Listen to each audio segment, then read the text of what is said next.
This city is falling apart. Chaos, madness, death. And there might be no going back. But you can change. Hi guys, JT here, and today I'm going to be taking you through an upcoming game, Lies of P. An action-adventure Souls-like game that retells the story of Pinocchio, but much darker. Or lie. The story. The story of Lies of P loosely centers around the original story of Pinocchio from 1883, which has a much darker tone than the Disney's adaptation of the story. You play as the titular character himself, Pinocchio, and you aren't a little wooden boy looking to become a real human, but you look like a normal teenager with a mechanical arm. At the moment, all we know is that you wake up in a train station in a city named Kratz, a crumbling city that has many of its human inhabitants decimated by the Great Plague. You can't remember how you got there, but you do have a note telling you to find Geppetto. Of course, if you've seen the Disney cartoon, Geppetto is the man that created the wooden Pinocchio. Anyway, the note tells you to find Geppetto, and you're off into the city that has fallen into utter chaos with horrific clockwork creatures everywhere. What has happened in Kratz? There are other characters in this game, like the voice in your head and the mysterious woman, both being heavily implied as the talking cricket, aka Jiminy Cricket, and the blue fairy respectively. What their roles are exactly is still to be revealed.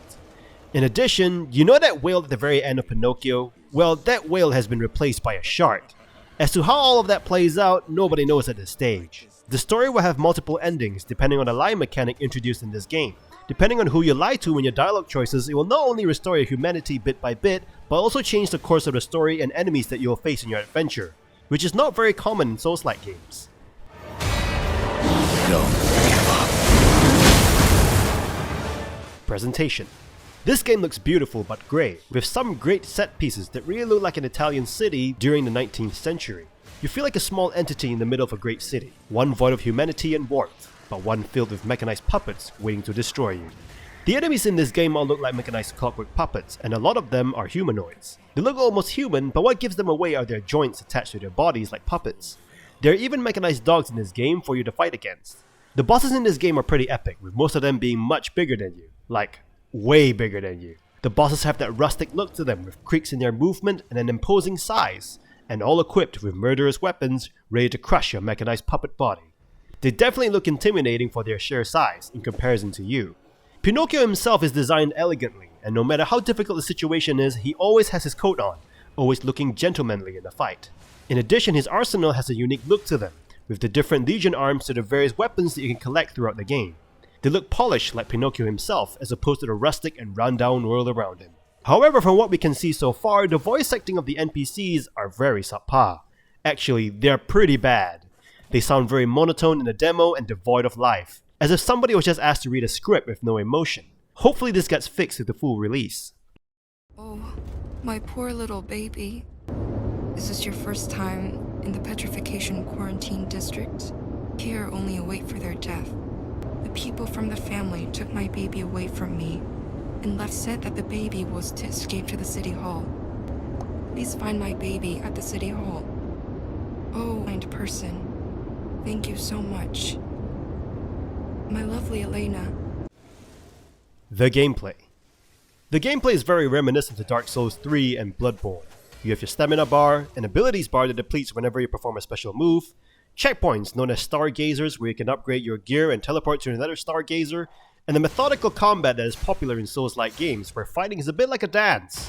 You have to watch your enemy and time their movements correctly before unleashing your fury upon them. And also collect souls, ergo, upon defeating the enemies. As mentioned earlier, stargazers are checkpoints in this game, much like bonfires in Dark Souls. At stargazers, you can teleport to other stargazers that you have discovered. You can upgrade your weapons and Legion arm abilities, change your weapons and weapon combinations, entirely replace your Legion arm to access different abilities, and access your storage box. Very reminiscent to Dark Souls 1's bonfire. The game seems faster paced thanks to the abilities of the Legion arm. The Legion arm is sort of your abilities arm like in Bioshock, where you can throw different elements at your enemies. However, unlike Bioshock, you can only equip one type of arm at once, so you can't just scroll your scroll wheel to pick whatever ability you want to use. You can change your Legion arm abilities at the Stargazer. Some of these abilities are being able to throw electric shots at enemies, a flamethrower, an explosive cannon, and a puppet string which you can use to pull yourself or pull enemies to you to deliver your slashes of doom. It does remind you of Sekiro when you use it. In terms of weapons, you can have access to a variety of weapons from swords, hammers, great swords, great hammers, cutlasses, great axes, halberds, with more to come. What's interesting about the weapons is that you can change the combination of the blade and handle to change the stats of the weapons, and this is applicable for all weapons in the game. Changing the blade will affect your attacks, while changing the handle will determine available action motions while wielding the weapon. Some of these action motions include stabbing or slashing. What's even more interesting is when you combine two weapon parts together, they create different names for the weapon. It's a minor thing, but it is a fun little extra. Additionally, you can have two weapons equipped at the same time, and you can switch between them, so you can mix up your fighting style. Like Dark Souls, the goon enemies are easy to kill, being able to kill them in about a hit or two. But the boss enemies will require you to read their attack patterns as you dodge or parry their attacks. However, some bosses seem to melt quite quickly with your attacks, but others seem more resilient to your attacks. Maybe it just depends on your loadout and Pinocchio himself. The combat in this game is definitely faster. You have quick attacks if you wield a light weapon, and slower attacks if you have a heavier weapon. Paired with your Legion arm, you have quite a few abilities and weapons to throw at your enemy's way to destroy them. The interesting thing about the gameplay is the lying system. Apparently if you lie to an NPC, you will become more human. But these lies aren't all bad, as sometimes you lie to an NPC to make them feel better about themselves. Thus you've made the most human response. And this somehow brings you closer from being a mechanized being to being a real boy. The lying system will also determine what kind of enemies you will face as you progress through the game, and what ending you will ultimately obtain. As to what enemies spawn when you lie or don't lie, is yet to be seen at this stage.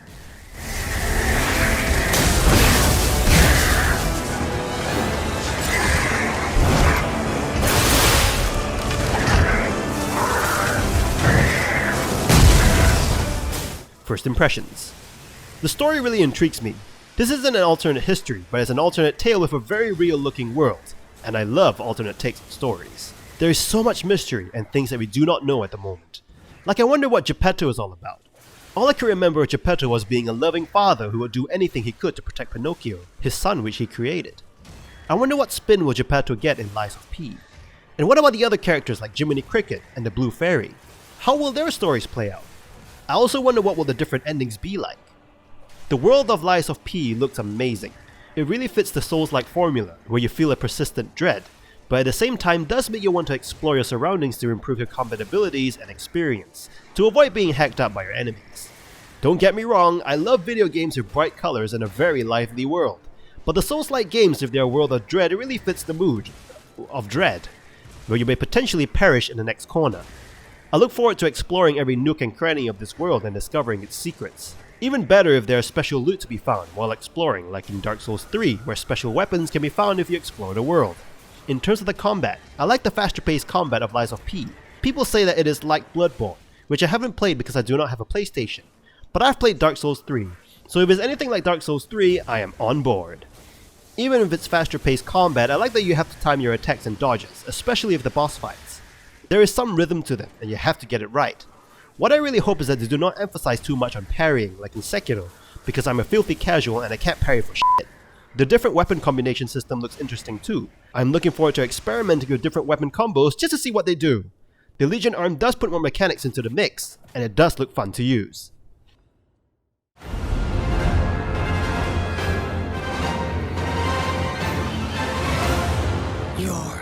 All in all, I am looking forward to Lies of P. I love Souls-like games that are in third person. And since Lies of P drew heavy inspirations from Bloodborne, this may just fit nicely into my Souls-like addiction. This game releases sometime in 2023 for Steam, PlayStation 4 and 5, Xbox One, and Xbox Series X/S. So what do you think about Lies of P? Let me know in the comments below. I'll see you guys in the next video.